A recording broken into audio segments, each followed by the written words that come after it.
మళ్ళా ఏదో కొత్త వైరస్ అట జర టెన్షన్ పెడుతుంది అందరినీ.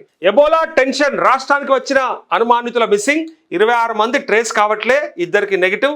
వైరస్ కంట్రీస్ నుంచి 167 మంది ప్రయాణం, నగరంలోనే అత్యధికం, సచివాలయంలో అత్యవసర సమావేశం అంటూ బి అలర్ట్. వైద్య ఆరోగ్య శాఖ మంత్రి దామోదర ఎబోలా వైరస్ వ్యాప్తి నేపథ్యంలో కీలక ఆదేశాలు. ప్రపంచ దేశాలను వణికించిన ప్రాణాంతక ఎబోలా వైరస్ నిడలు ఇప్పుడు తెలంగాణను కలవరపెడుతున్నాయంటూ అయిపోయింది ఓటెన్ కోటిగా. ఇదంతా నాశనగాలనికే, ఇదంతా ఖతమైపోవడానికి. కరోనా అయితే పిచ్చి లేపేసిరిగా. కరోనాలో మొత్తం ఆగమైపోయింది దేశం అంతా, ప్రపంచమే ఆగమైపోయింది. ఇక మన దేశం అయితే ఏమైపోయిందో మనం చూసినాం. మళ్ళీ ఇప్పుడు ఎబోలా వైరస్ అటాయి తెలంగాణను కలవరపెడుతున్న ఎబోలా తీవ్రత ఎక్కువగా ఉన్న దేశాల నుంచి రాష్ట్రానికి వచ్చిన ప్రయాణికులలో కొందరి ఆచూకీ లభ్యం కాకపోవడంతో వైద్య ఆరోగ్య శాఖతో పాటు ప్రభుత్వ యంత్రాంగం ఒక్కసారిగా ఉలిక్కిపడింది. వైరస్ ప్రభావిత ప్రాంతాల నుంచి వచ్చిన వారిని స్క్రీనింగ్ చేసి పర్యవేక్షించే మళ్ళా ఈ ఎబోలా ఏమో చేసేటట్టుంది.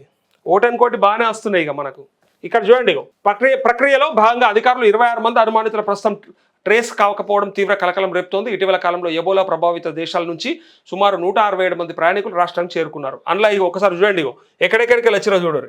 మీ జిల్లాలో మీ ఊర్లలో ఉన్నారేమో చూడరు.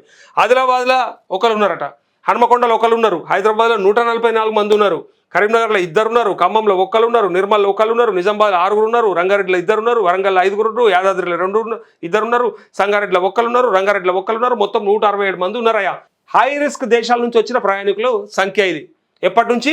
22/5 మొన్న మే 22 నుంచి జూన్ 7 తారీఖు దాకా ఈ 167 మంది వచ్చిర్రు. ఇలా డేటా తెలుస్తలేదు. హై రిస్క్ దేశాల నుంచి వచ్చిర్రు చూడుర్రి. అలా 2కి నెగిటివ్ వస్తే ఊపిరి పీల్చుకునే యంత్రాంగం అని చెప్తా ఉన్నారు. అయితే 22 మే నుంచి 6 జూన్ వరకు ఎబోలా హై రిస్క్ కంట్రీస్గా గుర్తింపు పొందిన కాంగో, యుగాండా, సౌత్ సుడాన్ వంటి దేశాల నుంచి తెలంగాణకు 167 మంది ప్రయాణికులు వచ్చారు. వీరిలో 139 మందికి ఎలాంటి లక్షణాలు లేవు, కానీ సెల్ఫ్ ఐసోలేషన్లో ఉండాలని అధికారులు సూచించారు. ఇప్పటి వరకు వీరిలో ఎలాంటి సిమ్టమ్స్ రాలేదు. ఇక ఎబోలా లక్షణాలతో అనుమానాస్పదంగా కనిపించిన 2 వ్యక్తులను గాంధీ ఆసుపత్రి ఐసోలేషన్ వార్డులో ఉంచి రక్త నమూనాలు సేకరించి పూణేలోని నేషనల్ ఇన్స్టిట్యూట్ ఆఫ్ వైరాలజీకి పంపగా వారికి నెగిటివ్ అని తేలింది. దీంతో వైద్య అధికారులు కాస్త ఊపిరి పీల్చుకున్నారు. అయినప్పటికీ మిగిలిన ప్రయాణికుల నుంచి ముప్పు పొంచి ఉండే ప్రమాదం అవకాశం ఉండడంతో అధికారులు ఏమాత్రం అలసత్వాన్ని ప్రదర్శించడం లేదు. పరిస్థితి తీవ్రతను పరిగణలోకి తీసుకున్న ప్రభుత్వం సచివాలయంలో అత్యవసర ఉన్నత స్థాయి సమావేశాన్ని నిర్వహించింది. హెల్త్ మినిస్టర్ ఆధ్వర్యంలో జరిగిన ఈ మీటింగ్లో ఆరోగ్య శాఖ ప్రిన్సిపల్ సెక్రటరీ, అట్లే ఇక్కడ డైరెక్టర్ ఆఫ్ హెల్త్తో పాటు మున్సిపల్ పోలీస్ శాఖ ఉన్నతాధికారులు ఈ సమావేశంలో పాల్గొన్నారు. రివ్యూలో తీసుకున్న కీలక నిర్ణయాలు, అట్లే మంత్రి ఆగ్రహం వెలుబుచ్చిండట. ఎందుకోసానికో మరి. ఆచూకీ దొరకని 26 మందిని తక్షణమే ట్రేస్ చేయడానికి వీలుగా జీహెచ్ఎంసీ పరిధిలోని వార్డు అధికారులను లోకల్ పోలీస్ ఇంటెలిజెన్స్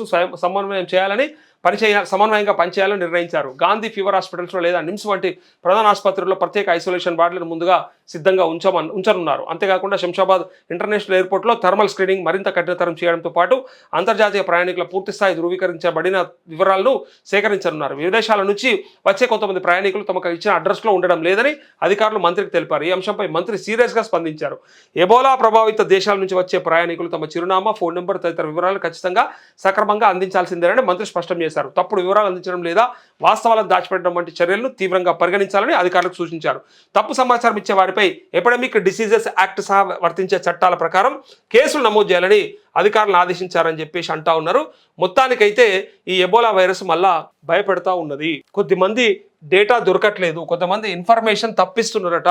సో దానివల్ల వాళ్ళు ఒకవేళ ఆ వ్యాప్తికి కారణమవుతారేమో.